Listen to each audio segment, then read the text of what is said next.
A gente falou sobre síndrome do Hulk, que eu até citei. O que é exatamente? É uma Síndrome do Hulk explosão? é um transtorno da raiva intermitente, né? São aquelas... Ou da raiva ocasional. Antigamente falava intermitente ou fúria.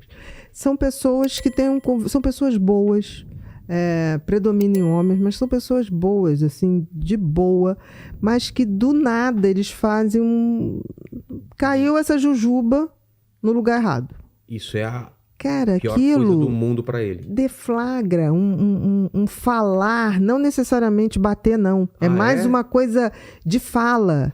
De novo esse negócio. Quando faz isso com filhos, cara, as crianças pequenas ficam apavoradas, porque, tipo assim, eu não falei que não podia fazer isso. Mas é uma coisa que a esposa ou a criança fica com medo, porque a pessoa fica... É como se tivesse tomado por uma fúria. E depois fica super mal. Fica super mal. Isso, durante muito tempo, eu tenho a sensação que isso é como se fosse um foco epilético, que não chega a ser um foco epilético do tipo uma convulsão. Mas tem alguma coisa ali, é como se um facho elétrico tivesse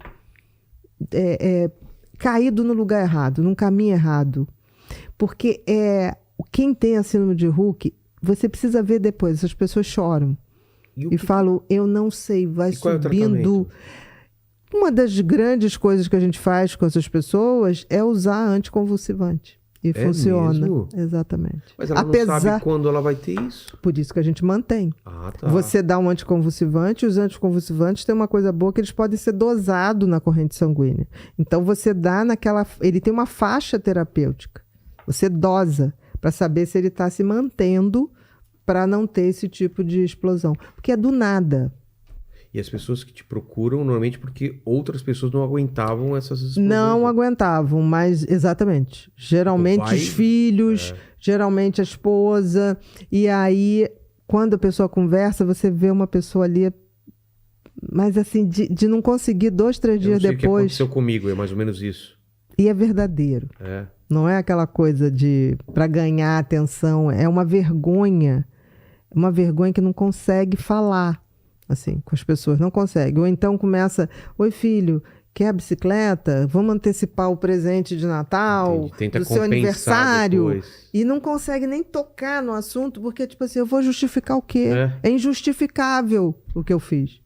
Mas isso não é uma vez ou outra, é uma coisa frequente. É uma coisa frequente. E é interessante quando você começa a acertar o tratamento, aquilo que acontecia 3 vezes na semana passa a acontecer 1 vez na semana, aí você vai ajustando, aí daqui a pouco passa 1 vez por mês, aí daqui a pouco você chega a um ponto que alinha. Quando não chega a se alinhar, a gente também junta com o neurofeedback para fazer como se fosse uma equalização de ondas mais para alfa, porque uma onda dessa é uma onda beta super rápida, é uma coisa que sai do controle da pessoa.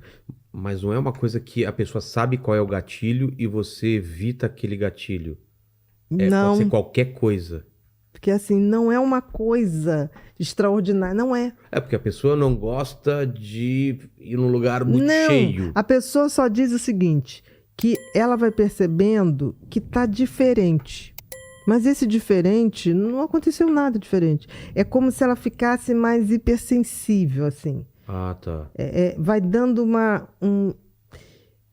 Quem está em volta nota. É como se ficasse assim, por que aquilo está ali? Vai não crescendo. Entendi. As pessoas em volta percebem mais. Entendi. Entendeu? Eu sou assim, Helene, eu preciso me tratar, talvez? Só quando a gente faz coisa errada. Então é quase todo dia, então, né? Pô, Helene, você não me ajuda também, cara? Não, mas aí se faz coisa errada, não é síndrome do Hulk. Tá vendo? Imagine dirigir um carro de Fórmula 1 no meio de uma cidade com um trânsito caótico igual São Paulo. É exatamente assim que funciona o cérebro de nós que temos TDAH. Você tem um potencial incrível, ideias brilhantes, um coração cheio de boas intenções, mas parece que sempre está preso. Os planos ficam no papel e a vida não anda. Até as coisas mais comuns parecem tarefas impossíveis de serem cumpridas. Mas não precisa mais ser assim. No meu curso Superando o TDAH, eu pego na sua mão e mostro passo a passo como transformar a inquietude de uma mente em uma força poderosa que trabalha sempre a seu favor. São mais de 30 anos de experiência compilados em um método simples e direto para você desbloquear o verdadeiro poder do seu cérebro, transformando cada pensamento disperso em uma peça-chave para atingir objetivos que antes pareciam impossíveis. Se fizer sentido isso para você, conheça o curso agora mesmo.